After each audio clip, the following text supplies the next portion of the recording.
Sullivan. She is a physician, a best-selling author, and a parenting expert. And she's here today to help us decide when we should be saying yes to our children. Please welcome back someone who helps us so much, Dr. G. Welcome back, Dr. G. So, you know, saying yes is a really big deal. I mean, depending on, it doesn't even matter what age the child is, it's a big deal. And I feel like, shouldn't we be trying to have our children learn to follow the rules as opposed to just saying yes to them for things? Yes. It's absolutely true that it's up to us to guide our kids, and a lot of the time that does mean saying no. But it's pretty easy when you have especially littles to get into a rut of just this knee-jerk reaction. They say, could I put the Play-Doh on the no? No. Can I do no? Yeah. And you're usually right about whatever crazy idea they brought you. My son's first full sentence was, can I have the matches? No. Even though he said please. No. Right, exactly. But when we look for chances to say yes to things where we're a little worried about it, but there's no actual good reason to say no, we raise kids who are more open to possibilities. So, for example, if Alexandra comes to you and she says, I'm dressed, and she's wearing something that covers what needs to be covered, but she's also wearing a beautiful tutu or a cape. Right. And it's not, you know, pouring rain and going to ruin it, or freezing cold where you are, it's okay to say yes. Okay, good. Even though other people may get a little judgy. Right, okay. All right, right? I like that. My kids, one of the things that I say at my house is I don't argue about hair. So each of my kids have at different times had hairstyles that would not have been my first choice. But it's their hair. That's and fine. I see nothing wrong with that. It's adorable. Absolutely. It's just maybe I've seen them with other hairstyles that I might like a little better. Or it's the day before picture day and those knots aren't coming out.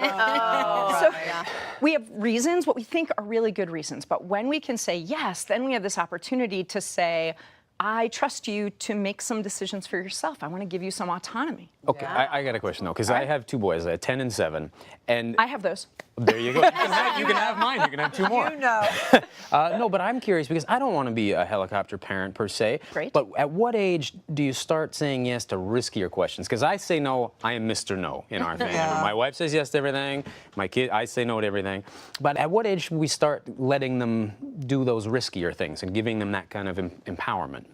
Do you mean riskier, things that feel riskier to you, like ziplining off the roof, or no, walking to their friend's house? Yeah, like taking a bike and riding off to go to I don't know, the community center or something by themselves. So here's the thing. I don't know your kid. I'm an expert in my kids. You're an expert in your kids. But I bet you could think about your 10-year-old. All right, what am I really worried about that could actually happen, not abducted by aliens, but could actually go wrong, It could happen. Yes, I know, I'm with you. Likely. I'm so Pick the parent. low-hanging likely problems. Could fall off his bike, not have a way to let us know, get lost, right? Yeah. So then you say to him, okay, what if you rode off and you fell off your bike and got hurt? What would you do? And if he says, cry until you found me, he's not ready. But if he says, well, I guess I'd take some of those deep breaths and either come home or ask a mom with kids if I could use her cell phone to call you. I always tell my kids, a mom with kids, she probably doesn't want another one. She'll let you call. That's safe bet. That's such a good. That is a great tip, though. So you give a pretest, right? Like you give a Yeah. pretest. You say, "What if you got lost?" And if he goes, "Oh, I don't know," he's not ready. But if he says, "Oh no, I'm only going to ride on this same street. I would only have to turn around and come back," maybe he is ready. Maybe he's ready. Okay. Well, you have 4 boys, ages 9 to 16. You may have 2 more children coming to live with you. On their way. Have it just depends. Fantastic. At this point, I might not notice. 2 of the boys recently asked you to go skydiving. They did. How did Dr. G react to that? Well, so my first thought was, why would you jump out of a perfectly good airplane? Right, Like, exactly. it will land. You don't need to jump. You don't need to race it down. Oh my goodness, but that's not what happened. Nope. So I researched the place where they wanted to go, and they said, you know, can we use our money to help pay for it? Because boy, it's expensive. And I said yes. And it turns out to be statistically safer than, say, riding in a car. What? Is that what they On a say? highway? No, it's not what the people selling it to us said. Okay. That's what my research said. Okay. And I want my kids to be the kind of people who, when they grow up and someone says, you know, hey, we're taking a group of students to do this cool trip and meet mentors, I want my kids to say, oh yeah, maybe, and not, that's new to me, and feel very much like if something is new, it must be bad. I want them to be the kind of people. Are we raising children now to be scared of everything? If we're scared of everything, then they internalize that everything new or different is dangerous to them. Right. And I don't want them to have that experience. No, that's true. They have the opportunity. So if it's about morals or ethics, or if it's super fattening or dangerous, I'm saying no. Super fattening, no. I mean, the I'm going with 12th, that. the 12th time. Oh my gosh.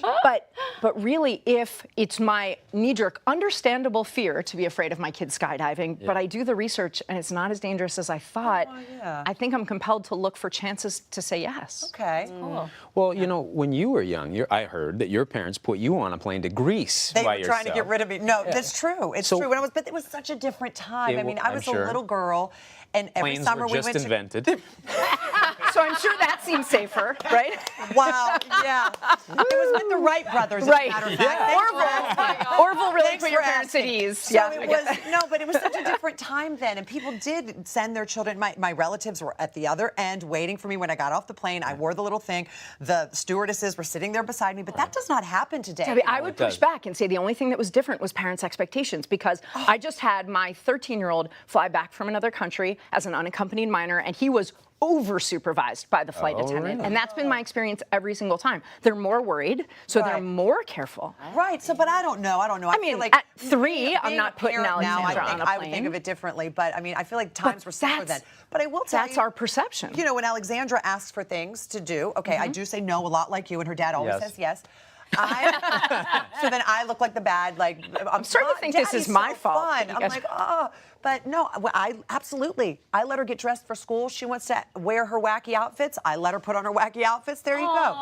And she, I mean, you know, sometimes Yet she can't looks- help but look adorable. How is that yeah, possible? and you know what? If that's what she wants to look like, okay. I think one day she might look at the pictures and say, "Why did you let me do that?" I'll say, "Because you wanted to." She wants to decorate her room. Her room sometimes looks a little kooky because these are all of her drawings and stuff. But I let her do that. Very nice. The one thing that really had my heart palpitating and made me very scared, and her daddy said yes, of course, was to go rock climbing. So she now goes rock climbing every Sunday with me and her dad. And I will tell you, the first time I was petrified. Well, she's adorable. But she's harnessed. And look at all the amazing things she's learning about your faith in her and about her abilities and how she can do something hard. Well, I think what really dawned on me when she said, I don't know if you heard in the video, but she said, "I'm never giving up, Mommy. I'm never giving up." And I said, "Oh, who told you that?" And she said, "You did." Oh, and I said, wow. "Climb, baby, you climb." Wow. That's a mom Straight for the gold top, star right there. No. That's amazing. That is amazing. Dr. And you wouldn't G. want to rob either of you of those opportunities. No, we need you here every day. Could you please stay? Absolutely. Thank you so much for joining us, Dr. G. And you can find more tips about raising independent children in Dr. G's books. Information is available on her website. The information is at the bottom of the screen. And you guys stick around because up next, more from the family when we come back.